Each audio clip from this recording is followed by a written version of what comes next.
here to yuck your yums. All right. If you like Dragon Ball GT, hey, that's great. We like Pan. We like Trunks. We like Baby, right? Chat, go in some of your donations. What is the best Dragon Ball series? Right now. What is the best Dragon Ball series? Is it Z, OG? I'm a super guy. Oh, now chat's on me about GT. I'm here for it.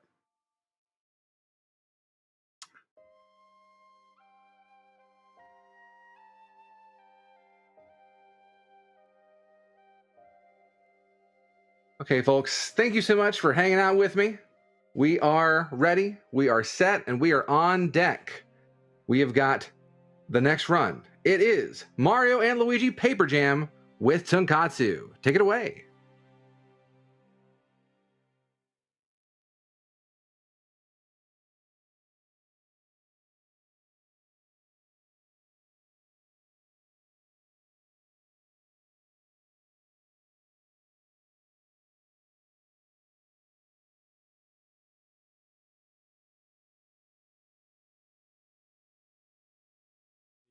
Commentary up to Snoion and Allegro. So let's get going.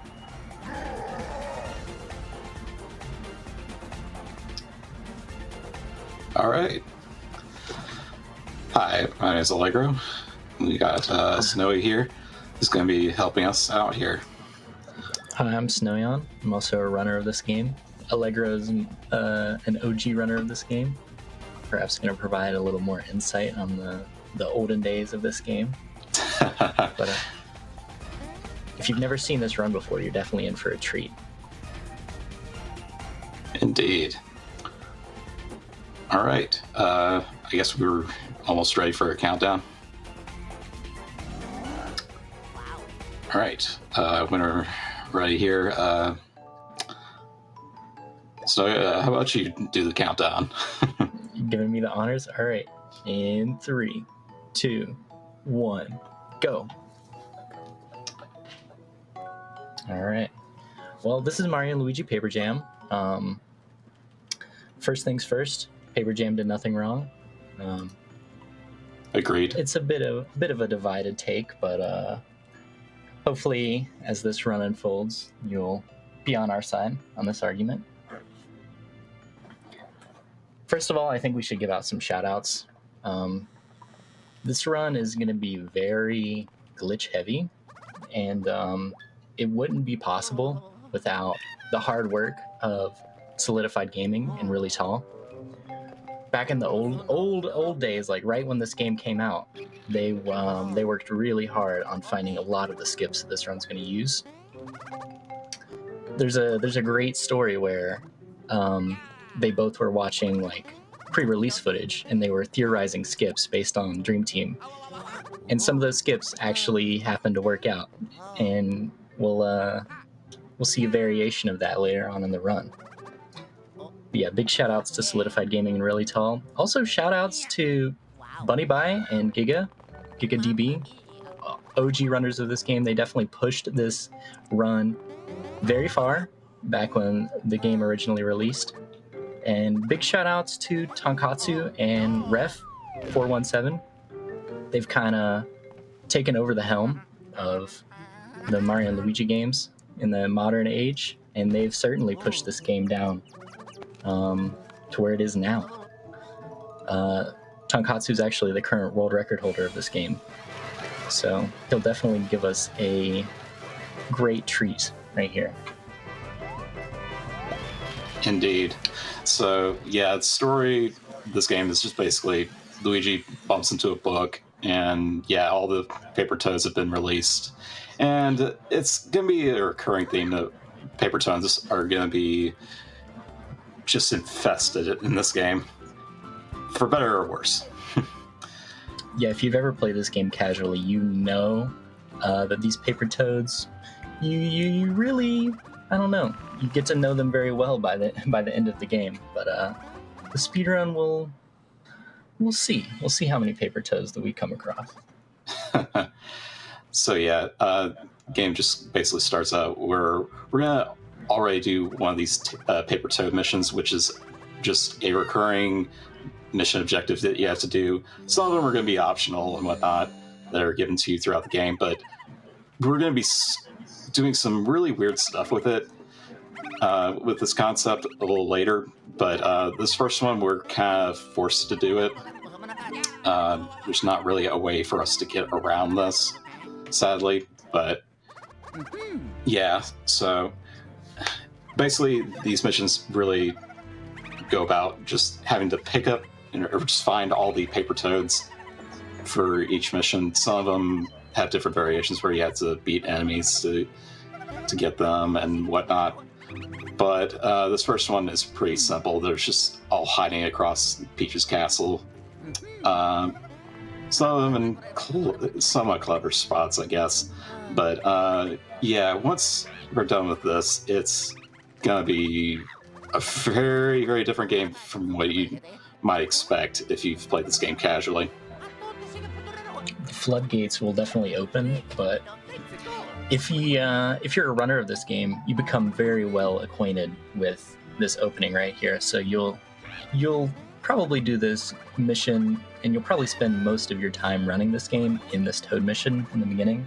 At least I know I have. I've spent a lot of time just redoing this intro, because this game's very difficult, actually, once you get up to trying to get to a fast time. But if you have any quick donations, I think this is a great time. We got a little bit of downtime before the fun begins.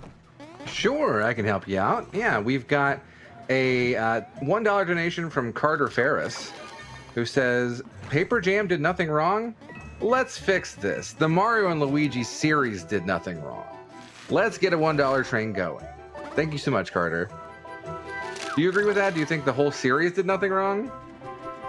I think the whole series did nothing wrong. I think it's a great series. I think everybody should play the Mario and Luigi games. Heck yeah, I'm here for in it. preparation for the Super Mario RPG remake, of course. Oh, yes. Of course. We also have a $50 donation from Crease. Good luck to all the runners this year. It is always fun to catch these runs either live or in the VODs afterwards. Thank you so much, Crease. Hope you're hanging in for this one. It's really, really good. I think we got time for one more. Sure. I talked earlier about the donation incentive we have for Dragon Ball Z coming up right after Mario and Luigi Paper Jam. We have a $31 anonymous donation that just says, let's go Yamcha. Thank you so much. Appreciate that. All right. So now that we've finished the first Toad mission here, we're going to be exploring one of the most common things in this game for this run, and that's getting out of bounds. So before this game released, we kind of figured that, oh yeah, Dream Team has quite a few out of bounds, and since this is running on the same engine, we could probably do the same thing, and we were definitely right. So Tonkotsu's going to line up on this pillar right here and try and do a few precise bits of movement to kind of get into position to get both Mario and Luigi out of bounds. And there we go. So Tonkotsu is now running way out of bounds here. This is to skip a few little triggers to just like, there's just a bunch of little story segments we're just skipping there. So yeah, game's about to get even more broken than just that very shortly. We still got one more little tutorial fight here. Shoutouts to Superstar Saga, because this is the just a remix of the original battle theme. I think it slaps pretty hard. Indeed. A lot of the music here is actually pretty good. As a wise man once said, walls are merely suggestions in this game, and I think you're gonna find that out very soon. If not already, just wait. Indeed. Not even just walls. Sometimes the floors are kind of a suggestion. Everything's a suggestion.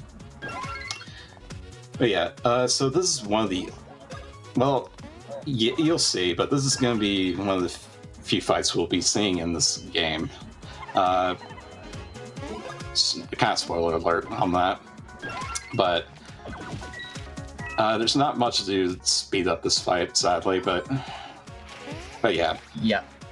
Funnily enough, although this is RPG Limit Break, this game,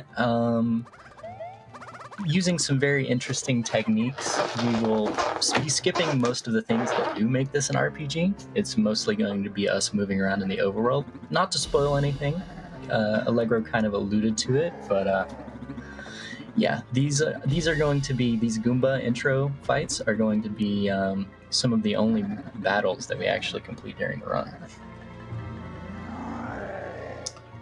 So yeah, an improvement that Paper Jam did introduce over Dream Team is that they added the fast forward button, which if you just hold down R, it will just fast forward through cutscenes quite a bit. We're actually going to be taking advantage of that a little bit later in a couple of different ways, but we'll save that for later.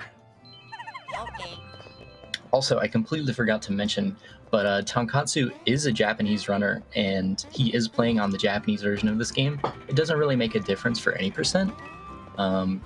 Every text language is the same, pretty much. But in the no IBG category, which we'll talk about later, it actually does save time because Mario and Luigi start with different stats in the Japanese version. They actually have 2 more PAL in the Japanese version compared to the other releases of the game, which is very interesting because the PAL version also released at the same time.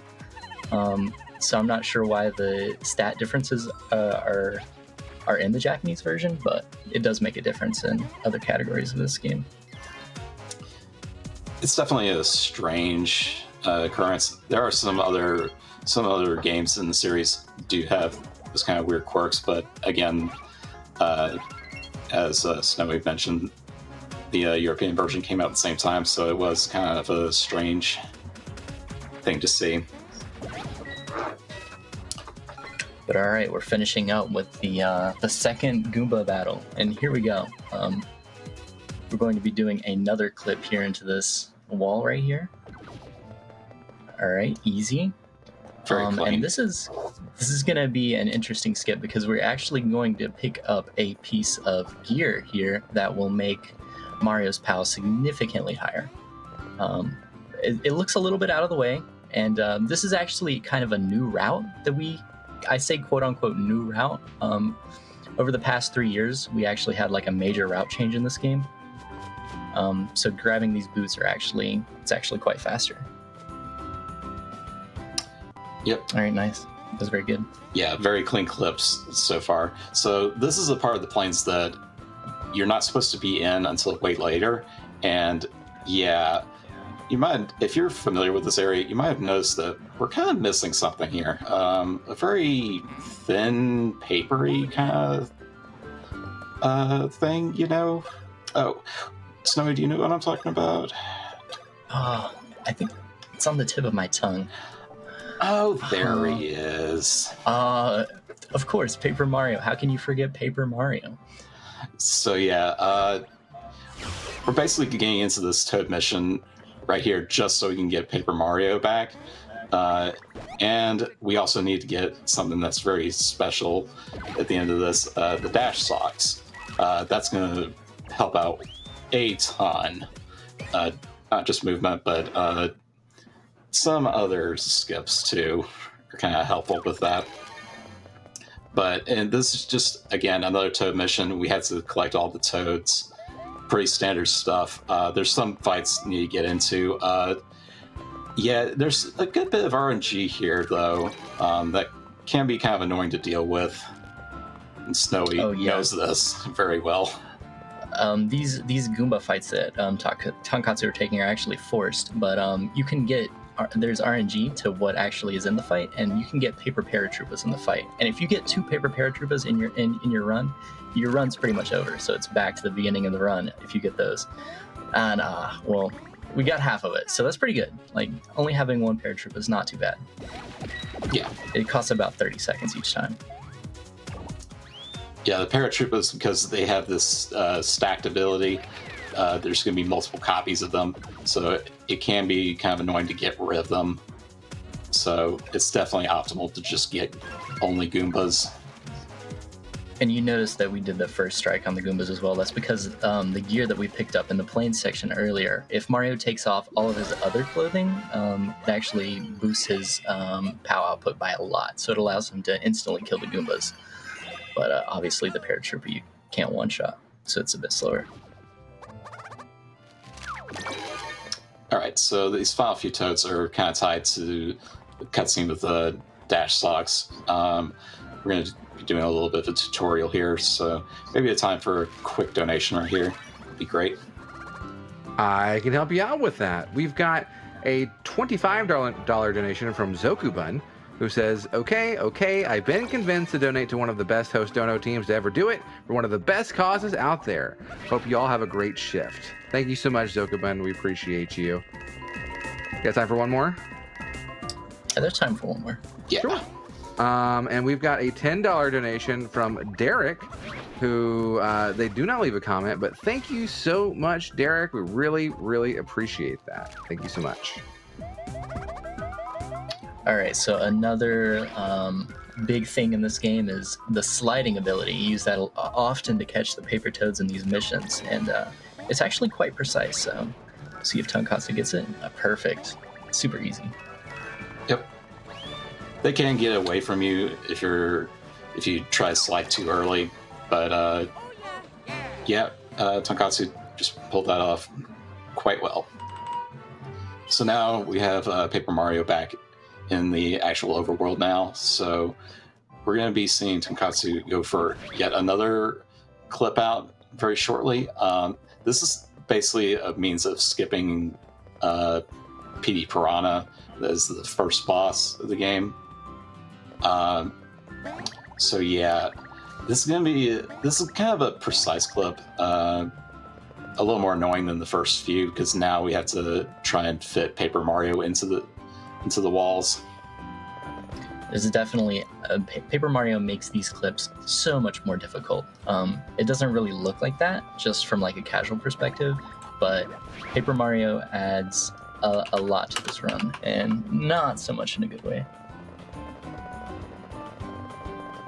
Yep. Very often he will prevent the brothers from clipping out of bounds, so you really have to like wedge yourself into these corners. Yep. This is a very interesting clip right here. It's Toad Corral skip, and it's very finicky, so we'll see if Tonkotsu can get it here. Yeah, Paper Mario can really mess with this one specifically. Let's see, and looks like we got it. Awesome. That's really difficult. It doesn't look very difficult, but it is extremely difficult. It can be You'll very... also notice that he's running out of bounds as well. There's a big cutscene trigger here that if he activates it, the game would actually just soft lock. So we're running in a very weird way, but that's to get into the loading zone, into the desert. Yep. That basically skipped like a whole papercraft fight, which, spoiler alert, we're not going to be seeing any of those, unfortunately, or fortunately, depends on your perspective. Yeah, Paper Jam did nothing wrong. Papercraft battles included. So yeah, we're having to go into the desert here, and we need to mainly just go here so we can get Trio Hammer, and after that we are going to dip out. Trio Hammer is going to be really important for very specific sections. All the trio abilities are going to be very useful, but this is one of the two places that we need to actually get the vanilla source for. We need to get this one here, and then we also need to get the trio drill. The others we will get in a fairly unique way. But yeah, we got time for probably one quick donation. Got you covered. We've got a $25 donation from Mario, who says, "Wow, it's me, Mario. How are you making me go through the walls? I'm not even doing the backwards long jump. Either way, thank you so much for playing my game. Wahoo!" I can't believe the man himself has donated to this. Awesome. He's watching right now. Y'all are on the spot. All right. All right, a little familiar guy from a series that came out around this time, and also another series that did nothing wrong, the new Super Mario Brothers series. I know that's like hotly contested right now, but That is definitely true. So yeah, Nabbit, we have to chase through the desert here, and there's not too much about Nabbit that's like crazy tech-wise. It's just with dash when you're dashing, you have to make sure you hit these kind of tight turns for optimal movement. But we don't really need to get what Nabbit drops because which is the I forget what it's actually called, the drill. It's just the drill, the Bros drill. Yeah, Nabbit is the main source of the Bros moves in this game, so which we will not be seeing any of. Besides that, we got this one Bros move, but we'll not be making any use of that. Yeah, in the 80% no IBG, some of the Bros moves are definitely really helpful. But so now Tonkotsu is going to be going for another fairly difficult out of bounds here. It's another really awkward one.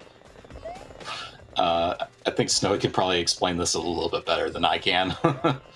Yeah, this is very awkward because you have to separate Paper Mario from Mario and Luigi, similar to the clip, the Toad Corral skip. And you can see we're doing a very it looks very awkward to walk around the in the out of bounds area right here, but we're actually doing this because if you get too close to Paper Mario, the Bros will actually warp to Paper Mario and it'll push you back in bounds. So we have to stay kind of far out of the way. But we're just doing this to get into this loading zone over here. This is actually a very big skip because it skips a lot of the movement in the desert and a lot of backtracking as well. But pretty good clip. Yeah, very clean. So this is normally about the time we're still having to chase Nabbit, and it'll throw us into the cutscene for Trio Hammer here. So I think we got time for a couple donations. All right, we've got, well, actually, right now, we currently don't have any donations in the box. We're waiting on them to get in, but y'all can get those donations in anytime, knowing that every single one goes towards helping out Nami. Every single one, every donation, every t-shirt you buy, $5 goes towards helping out the National Alliance on Mental Illness. So please, my friends, get those donations in. Yeah, Nami's a great cause. Definitely get those donations in.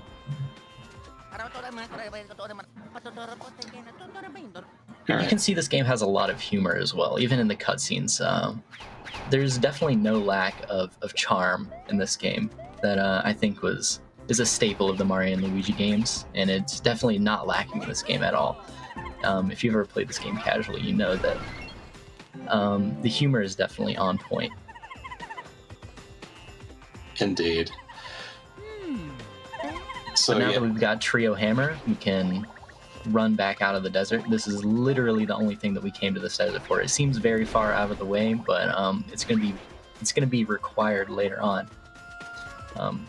One of the last few skips to be found in this game, I think, would be the Trio Hammer skip. Yeah, Trio Hammer skipping that would probably I don't even know how much time that could probably save. Probably, what would you say? I'd probably like at least 5 minutes. Yeah, sounds about right. So yeah, now Tonkotsu is going to be heading back into the this Toad Village that we kind of skipped over. We're going to see Tonkotsu go for a very interesting clip. It's a much easier clip compared to other ones because now Tonkotsu is going to be only clipping out with Paper Mario, and doing this, going out of bounds and going into a different loading zone, you're going to see Tonkotsu kind of save and quit. You might think, what's going on here? So doing this is going to put the game into a kind of a weird state. You're going to, once Tonkotsu's loaded back in here, you're going to see him still have control of Paper Mario, but neither Mario or Luigi are anywhere around. And Tonkotsu is going to go back into the crack and then come back out. And it's going to warp Paper Mario back to wherever Mario and Luigi were, and that happened to be the same spot where Tonkotsu saved. And for whatever reason, the game just now lets you walk through walls. So now walls are really just a suggestion. Yeah, this just absolutely breaks the game. This is a huge game changer back. I think the community only found this within like the first couple of months of the game being released, and this just kind of blew our minds when this first came to be. But this is still probably not the biggest thing this game has to offer. We'll be seeing something even crazier later. So Tonkotsu is going to be going to Gloomy Woods, and Tonkotsu went through that loading zone to kind of reset height here to enter this loading zone. Tonkotsu needs to be very careful not to go too far in this room, and to avoid a trigger there with a Kamek. And Great. We're going to be seeing Tonkotsu skip a lot of the Gloomy Woods here. And we're going to be seeing some really weird stuff going on here. It's very interesting. Yeah, there are invisible triggers for cutscenes littered throughout here. So anytime that Tonkotsu is doing like some weird movement, just note it's for a reason.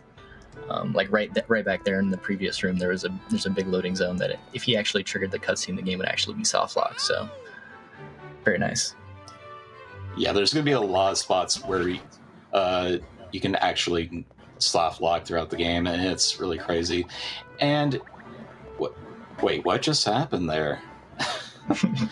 So normally you're supposed to fight. There's a boss fight there, but for some reason, the boss fight just doesn't trigger when you perform this glitch. So we can just go straight up to Mount Burr and get the trio drill, which is something that's going to be required for the run. Yeah, trio drill is definitely going to see some really weird uses when we have to go back through Gloomy Woods in a little bit. But yeah, this is going to be another set of long cutscenes, so if we have any donations, that would be a great time, or any messages about our great charity round to support here. Absolutely. Well, I want to tell you a little bit about our other language restreams going on right now, because this game is not just being shown here on twitch.tv/RPG Limit Break. You can also find our French restream on twitch.tv/Le French Restream. And our Japanese stream is over at twitch.tv/Japanese_restream. So if you're wanting to see these amazing RPG Limit Break runs in either French or Japanese, you can check out both of those. Also, you can check out the command !restream in the chat to get the links for those. Go check them out and send them some love. Something worth noting that I didn't mention earlier is Tonkotsu's actually playing on a new 3DS, and it just makes the save and quits to the home menu console a bit faster. But right here, you notice that he has also performed another clip out of bounds, which is incredibly difficult, and he got it first try, and that allows us to skip a few cutscenes here. It only saves around 30 seconds, but it's very easy to mess up, so it's very impressive that he got that first try. This is a very good run so far. Yeah, everything has been very, very clean so far. So... All right, coming up is going to be a very interesting trick. Eye candy, obviously. And I hope you guys like jazz music, because we're going to be hearing that for a little while, I would say. A lot of muted trumpets we'll be listening to for a while. So yeah, going into that cutscene backwards kind of messes things up. And Tonkotsu is now preserved the fast forward button and is able to just run around recklessly, and that also kind of breaks drill a little bit in some ways. Infamous fast forward storage. So yeah, Tonkotsu is going to try to clip through this gate here with drill, and it's gonna. This whole section is kind of weird because we've completely messed up all the flags here of where we're supposed to be in the game. Game absolutely has no idea where we're supposed to be at. There are some spots that Tonkotsu wants to avoid, especially. Otherwise, game is gonna definitely soft lock. And you saw Tonkotsu also save right before doing this whole segment, because this is a kind of a long segment. Any misstep here is very it's really bad if anything goes wrong. Yeah, like we mentioned before, there's a lot of triggers in this area that if you hit them, it is an instant soft lock and your run's basically over. So the safety save was definitely required there. So, and yeah. now you'll see that he also drilled out of bounds, so the bros can just drill in midair, and that allows him to enter this cutscene in drill, which also allows him to just go straight back out of bounds. So we can enter this cutscene or this loading zone over here, which allows us to escape the forest. This whole segment is basically just trying to get back to where we entered, so we can get into this Lakitu house. And this is where an interesting component of this game exists, the paper toad missions, which actually do warp you to different locations, and you're going to see this here. We're going to warp back up to Mount Burr. Normally, you wouldn't be able to enter to escape these missions. Like, you would be confined to this one little area and collect paper toads. But we're going to be doing a very similar clip that we saw in the trio drill area, and we're going to be using that to get out of bounds. And luckily, which is a very the motto of this game, like, it just kind of works. Luckily, there are loading zones out of bounds. For whatever reason, they didn't remove the loading zones out of bounds here. And that will allow us to actually go to the real Mount Burr. This is kind of a fake Mount Burr, but it's actually going to let us go to the real Mount Burr. So it's basically kind of a teleport. See right here, once he exits the Lakitu house, now we're in real Mount Burr. And this clip is extremely difficult because not only do you have to get Mario and Luigi to clip, you have to get Paper Mario to clip too, so it's very finicky. And first try, both tries. That was really impressive. Yeah, those clips are very finicky, especially since you have to go in a weird down angle to get Paper Mario in. There's also an interesting component of escaping the Paper Toad missions that we'll talk about in a little bit. In around 2 minutes, we're going to see probably the most broken thing about this game. But just know that it's already happened, and we'll talk about it in a second. And you'll notice that he also got fast forward storage again by entering that cutscene and then going back into it. And for whatever reason, it also deloads all of the enemies. Normally, there are a lot of bugabooms in this area. And for whatever reason, if you enter that cutscene from behind, all of the enemies just no longer spawn in. So this area is completely devoid of enemies. Yep. So here to get to the next area of Mount Burr, Tonkotsu is going to be hitting those switches. If you were to actually hit the switches in a different order, if you were to go hit the right one first and then go to the left one, the game will actually crash. So it's important to do the left one first, but it's faster anyways, thankfully. So that's another clip out with drill. It's just like clip after clip after clip. It's just non-stop here. So yeah, now Tonkotsu is going to be going into the King Babam fight, and Snow, what level is Tonkotsu on? Like, what's his stat level right now? I think Tonkotsu's only at level 2, so this is going to be a very difficult fight. Luckily, you can return all of King Babam's attacks if you jump on the Babams properly. Like, it's not improbable to actually defeat King Babam, but it's very difficult, so we'll see if he can pull it off. It can be very long, so let's see how Tonkotsu does this. And Tonkotsu's under a timer. Oh man, this is gonna be really Only tough. 4 minutes. Uh-oh. Oh man. Uh-oh. Oh no. Oh no. Oh no. Luckily, you can retry the battles. Oh, never mind. So this is the thing we were kind of alluding to. This is instant battle glitch. So being in a Toad mission and kind of escaping it, the game still thinks we're in a Toad mission. So whenever you fail a Toad mission, the game gives you the option to retry.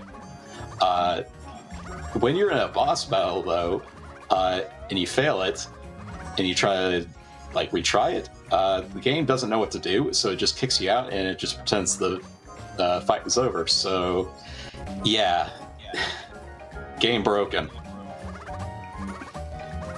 It's a very interesting glitch, and like I said earlier, it just works. Nintendo was really looking out for speedrunners with this game. And there's all of those paper toads that we definitely collected earlier in the run, for sure. All of them. We definitely got all of those, hundreds and hundreds of paper toads. I also kind of half forgot you had to collect so many paper toads in this game to even It is a get lot. this. And if you know where we are in the game, you'll know that we have just skipped pretty much the whole game. This is entering the final area of the game, so we've pretty much skipped the entirety of the game already. What where we're climbing up to? It feels weird. Why are we climbing the sky? Yeah, I thought we were supposed to go to Bowser's Castle. That was in the desert. Yeah. Whoa, what happened here? Interesting.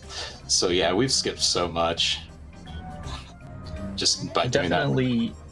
Definitely Paper Jam is definitely one of the games of all time.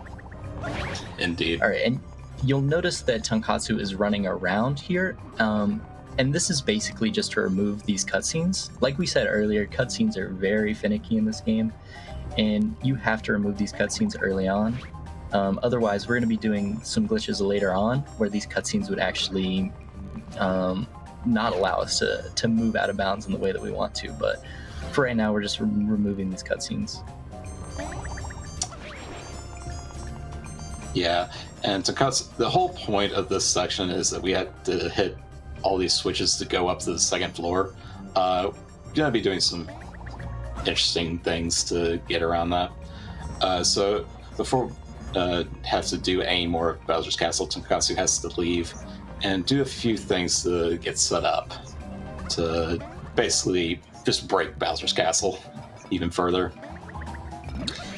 So yeah, we're actually done with Bowser's Castle now for the time being. We're just going to take a nice break. We're actually going to go back to the original Toad House that we entered in the first place. And for whatever reason, there's just a pipe that allows you to play some mini games. So we're actually just going to take a chill break right now. I think Tonkotsu is going to go for a high score because we can actually use the Toad Trail item that we got from completing King Babam. So we'll see if you can get a high score here.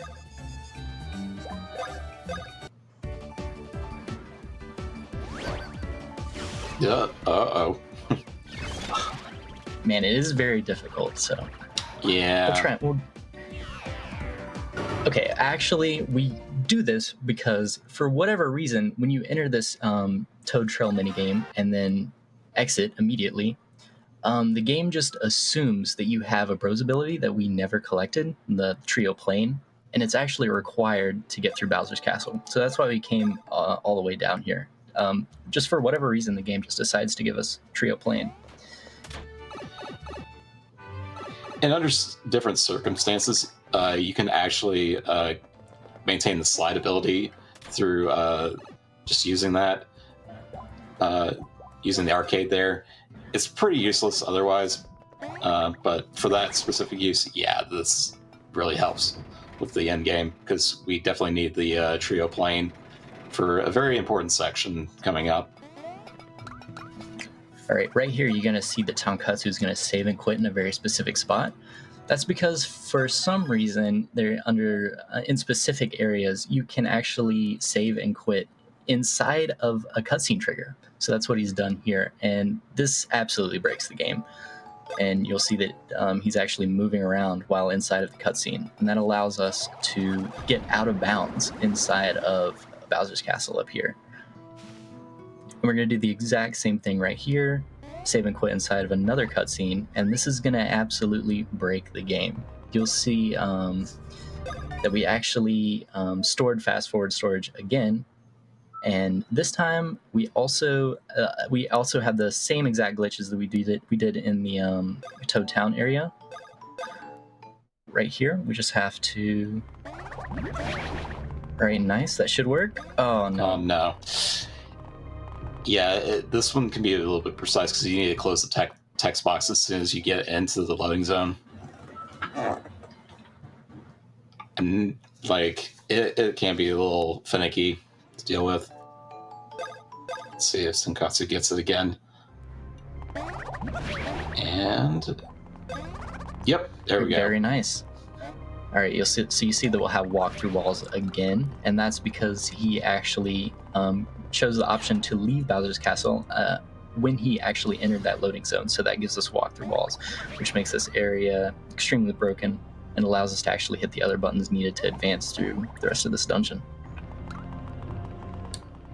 Yep. And you also see Tonkotsu will use Trio Grab to get back onto a certain level of floor in order to even hit the switches. It just works. Yep. So now Tonkotsu is going to be heading up to the second floor. This can be a little bit tricky to line up, but knowing where to line up for this Trio Grab will be really helpful. If Tonkotsu were to Trio Grab in the wrong spot, you can kind of soft lock, but Tonkotsu got it right there. And that's just using the walkthrough walls here. Just skip pretty much the entire second floor. It's where the bridge will separate, but there's going to be some weird properties about this bridge that Tonkotsu just skipped. All right, and since we have fast forward storage, it actually breaks the paper airplane mission. We fly really high, and all right, nice. Avoided the enemies. They can be really annoying. If you get into one of those encounters, the run is basically over. So very nice. He's gonna probably take it safe here, so he doesn't get into an encounter with these other enemies. But we actually have to leave Bowser's Castle again for to get another interesting property. All right, that was very clean. All right, so Tonkotsu's gonna have to get one more thing to get ready for the Kamek duo fight. It's gonna seem very familiar, doesn't it? A very common theme. We actually have to enter another Paper Toad mission, but as you know by now, I don't think we're actually going to complete the mission by itself. So, I mean, yeah, the Toad missions are quite the suggestion. Everything's a suggestion in this game. So we're actually entering a very specific Paper Toad mission, just because this one actually allows us to warp back to Bowser's Castle after we get into the loading zone. Again, for whatever reason, the developers just left the loading zones back into the real locations for whatever reason. Like this is definitely not inside Gloomy Woods right now, but if we get out of bounds and head over to the left side of this area, the loading zone to enter the real Gloomy Woods is still intact. And yeah, Tonkotsu just did a Trio Grab clip out. Those are some of the easier clip outs in the game because you're all stacked together and it doesn't mean you have to drag Luigi or Paper Mario through.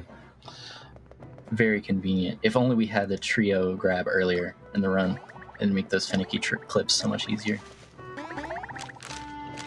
Yeah, a lot of the early routes of this game use a lot of Trio Grabs, and the no instant battle glitch category does use a few more, but we do not see those, unfortunately. Yeah, like we said earlier, this detour is basically just to get instant battle glitch again, because we obviously don't want to fight these super difficult bosses in Bowser's Castle at level 2. Yeah, may I say it would be almost impossible. But this is a very, very tough climb back to the Magic Koopa fight, so we're gonna hope that Tonkotsu doesn't get into any encounters here. Yeah, because again, if get any of the encounters, we have to go back and just This is gonna be it'd be a mess. It would be a mess. Okay. Okay. Pretty Nice. clean. All right, this bridge is totally real, right? I think so. Nope, never mind. Oh no. So for whatever reason, the bridge, normally you would have to go around and like fit all of these pieces back together to rebuild the bridge, but it looks complete, but they're actually not there for whatever reason. So we actually have to do a trio plane across, and conveniently the trio plane is just enough to get across the bridge. Otherwise, we would actually have to go around that whole area. There's a bunch of loading zones and puzzles we'd have to solve to actually complete the bridge. So yeah. So it just works.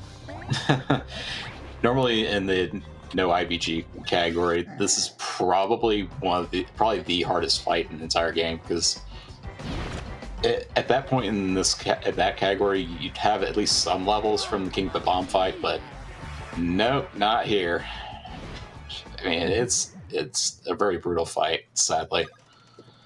Even casually, this fight is very difficult. The bosses in this game do not play around. Yeah. Alright, so now, since we have the Paper Toad mission stored, we can actually just click the option to return back to the Paper Toad house. And now we're going to do another interesting warp down to the beach area, Twinsy Tropics. And like we've done earlier, for whatever reason, the loading zones still exist to get us out of this fake area into the real area. And this is just the fastest way to get instant battle glitch again, because we're going to be abusing that for the final bosses. Wait, there's a beach area? Yeah, what? It's so crazy. Like, out of all the areas we skip, in the no instant battle glitch category, you do at least see the beach area a decent bit, and the accompanying underground. The only area you don't ever see in either category is the original Bowser's Castle. So, you're gonna see Tonkotsu take a intended fight here, and that's to get Mario and Luigi down to 1 HP. And we'll talk about that later on when we actually get into the fight.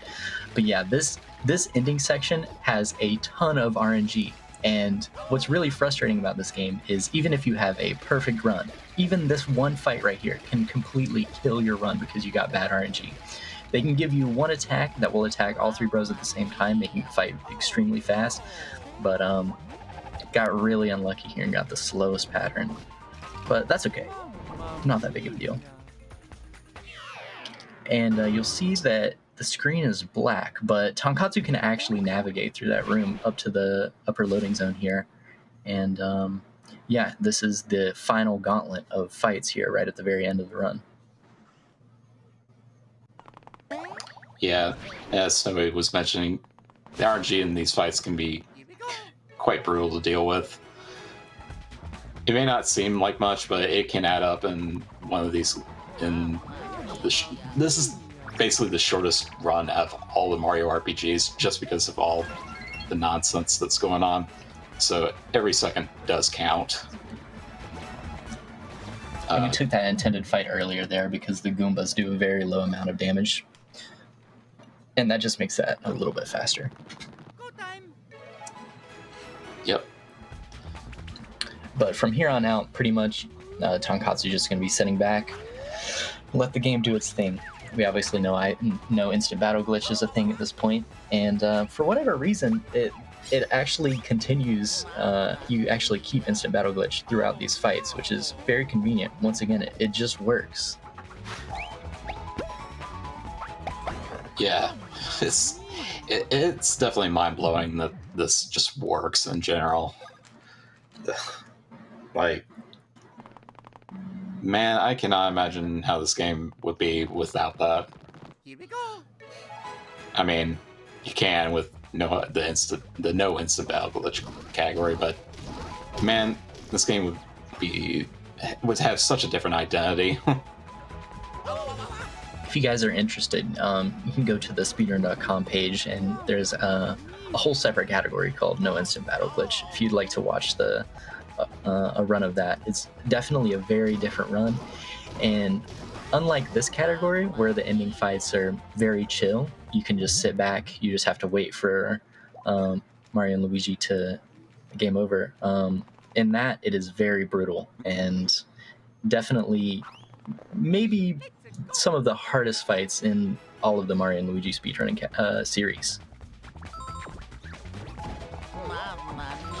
Yeah, like that, and probably Partners of Time 80% are probably the two hardest categories in the entire series. Extremely difficult. Yeah. Shoutouts to Partners in Time. Oh, definitely.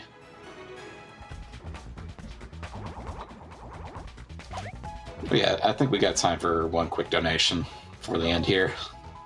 I can do that for you. We've got $25 from Wario, who says, "Aha! I am a Wario. I am gonna donate. This game has Marios and Paper Marios and Luigis, but not the one Wario. It's more broken than any of the games from WarioWare Inc. Not that they're broken. The code for this game might be stinkier than anything I produced in general, and that's a saying of something. Wahaha! Glad to donate. Nami is a number one. Wahaha!" Thanks, Wario. We appreciate that, I think. Thanks, Wario. Thank you, Wario. All right, so this is the set of rematches against the Koopalings. Well, okay, they're technically not rematches in this context. Yeah, normally you would go around and these guys would be littered in different areas across the game, and this would be your second time meeting them, but obviously, and for our sake, this is our first time meeting them, but these fights are actually scripted, so beyond this point, there's no more RNG. You would basically know what the final time is going to be after this point. Yeah.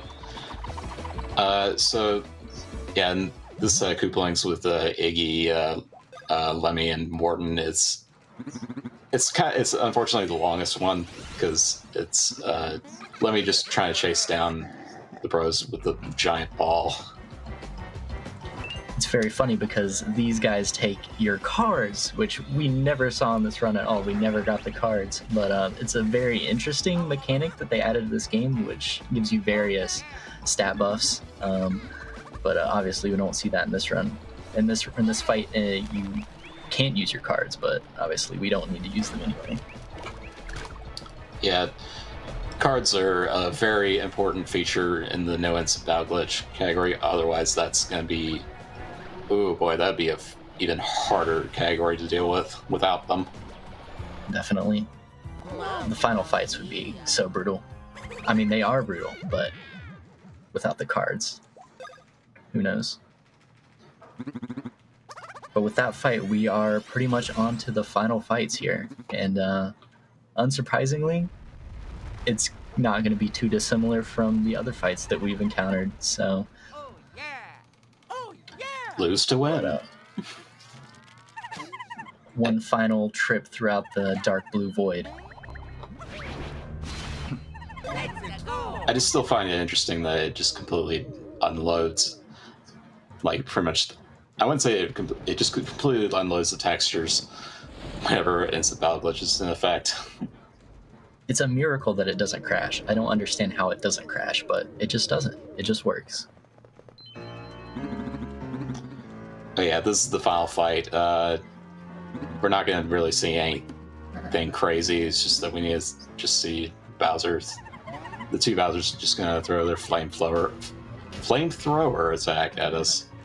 So, banger alert. Too bad we won't get to hear it for very long. And also, if you played this game casually, you know that there's two phases to this boss fight. But for whatever reason, you only have to do one phase. Yep. But overall, I think this was a very good run. Most of the tricks were first try. Very impressive. Yep, it was really, really clean. Tonkotsu did a fantastic job.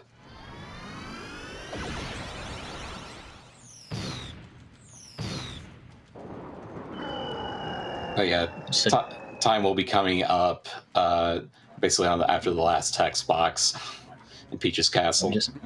just do a little bit more mashing here right at the very end.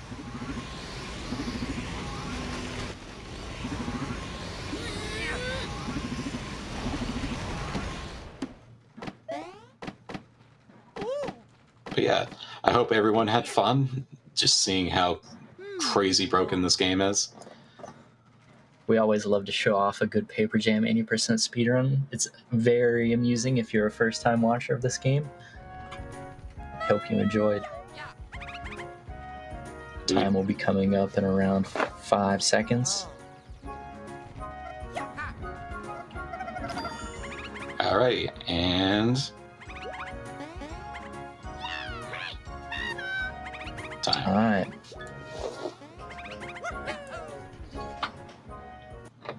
Congrats. Thank you. Very good run, very clean. It's fantastic.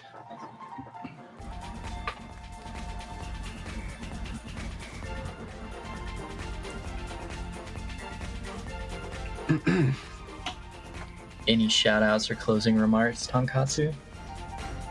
Okay, so I was honored to showcase this speedrun at this great event.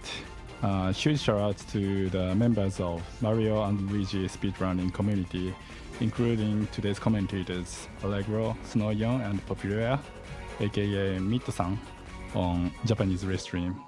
Thank you everyone for watching and donating. That's it. All right, thanks. Yeah. Thank you for having me on.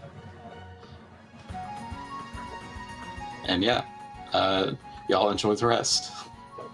Have a great rest of the marathon, guys.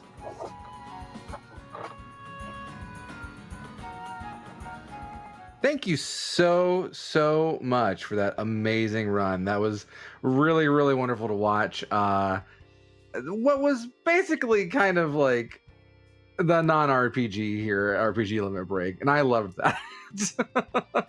it was a walking around the world map simulator, and that's, I think, my favorite style of game. If you're there in the chat, give one more round of applause, some more GGs. We'd love to see it. That was a really, really great run. But we've got more coming up. Don't y'all go away. We have got more runs incoming. First off, coming up next, we've got Dragon Ball Z, Legend of the Super Saiyan. That is coming up real quick here. And we've, of course, got a bid war for that going on right now. Let me go ahead and check and see just where we are at on that bid war. We have got the Heroic Sacrifice bid war right now. I asked y'all to bring Yamcha into the lead ahead of my boy Krillin, which is great because Yamcha is now at $51 to Krillin's $50. So if we can just get a few more donations in for Yamcha and solidify that position for my boy, so we can keep Krillin alive, because honestly, hasn't he died enough? Hasn't he died enough?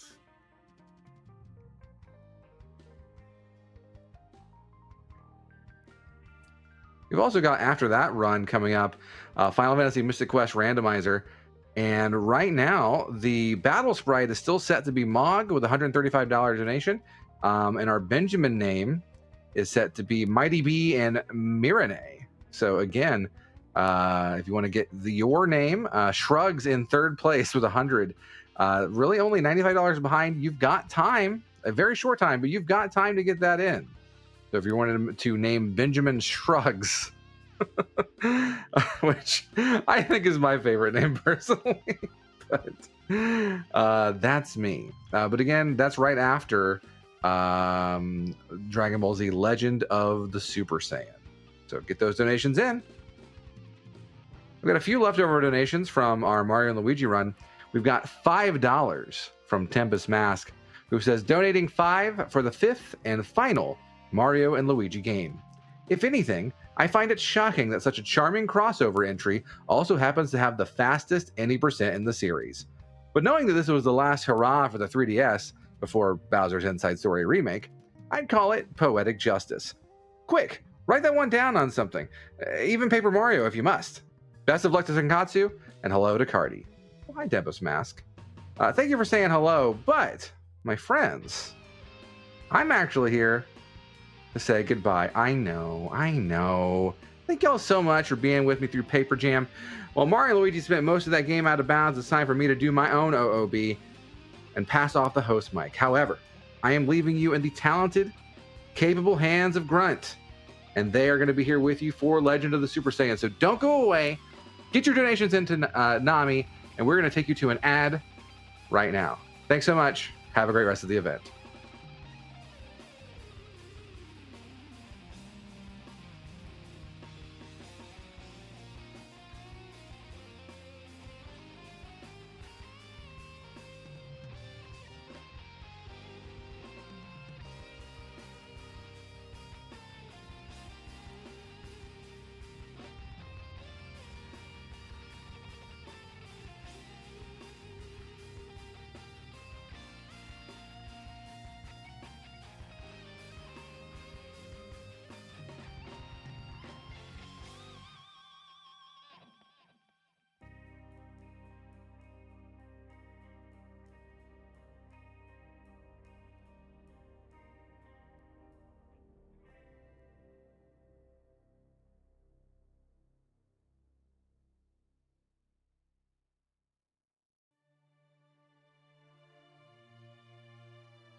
Good evening, good afternoon, good morning, RPG Limit Break viewers. My name is S. Grunt, taking over the hosting mic from the lovely and talented Cartridge Blurs, and we are live with RPG Limit Break 2023 from Salt Lake City, raising money for the National Alliance on Mental Illness.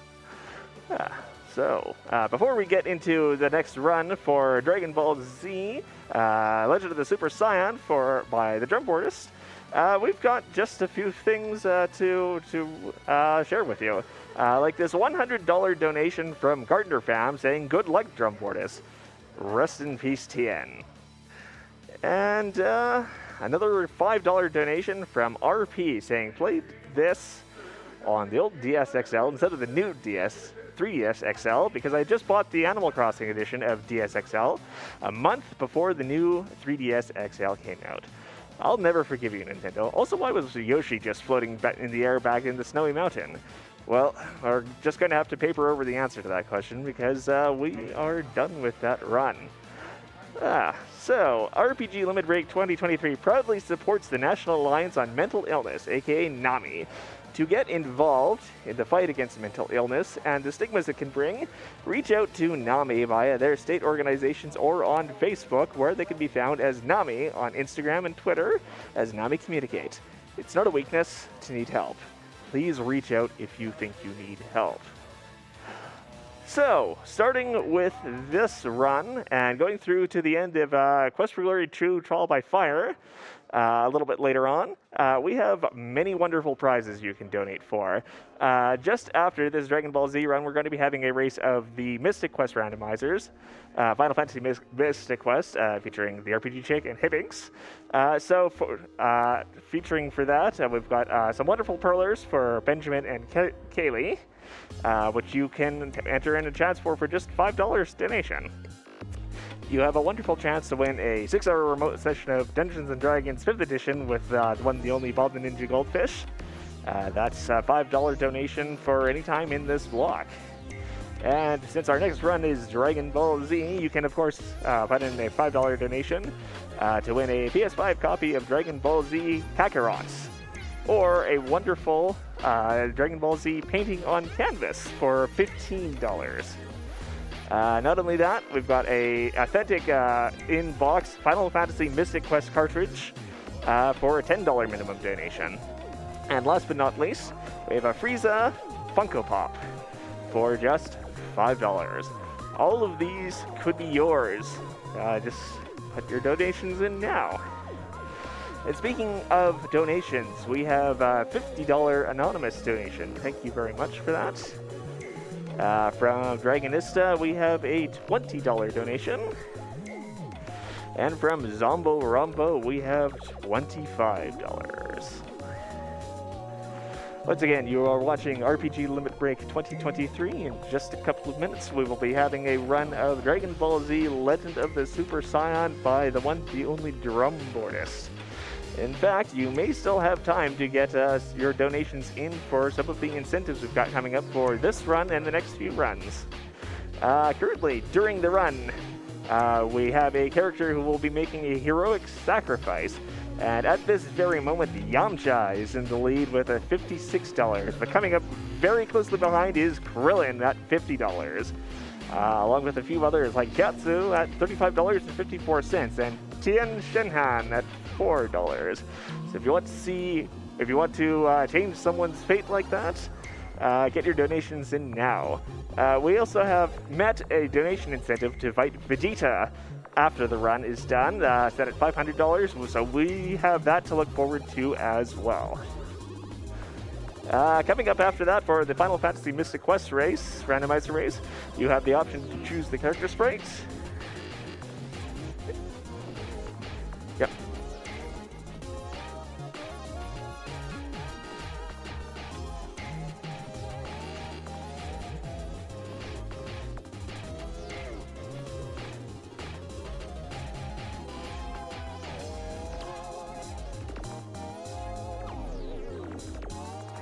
Alright, so in addition to that, for the upcoming Final Fantasy Mystic Quest randomizer run, you have the option to choose the character that our racers will be running as. Currently in the lead for that is Mog from Final Fantasy VI at $135, but following closely behind that is Rydia from Final Fantasy IV at $75, along with the Airship at $40 and NES Link at $25. We also have the option to name our protagonist Benjamin during the run. Currently in the lead there, we have Mighty B at $1,710. We also have, for the Mystic Quest randomizer, a couple of donation incentives which have been met. Those would be Saving Norma in Pazuzu's Tower and Shrug %, where we can see more of Benjamin's famous shrugging. Both of those have done. Coming up after those runs will be The Bard's Tale, Tales of the Unknown. We have a donation incentive met for that one to require change the experience requirements to that of the original Bard's Tale, making it more difficult. You also have the option to name the Bard, which is currently John Oliver at $100 is in the lead there, and you have the option to name the spellcaster. In the lead there, we've got Logan at $20.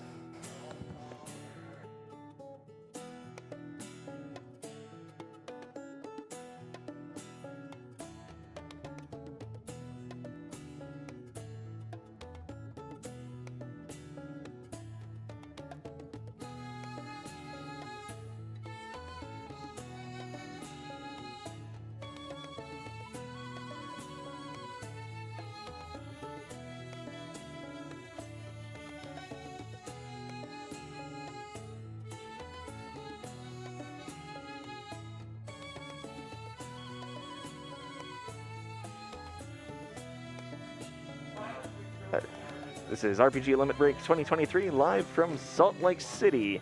We are just getting set up for a run of Dragon Ball Z, The Legend of the Super Saiyan for the Super Nintendo.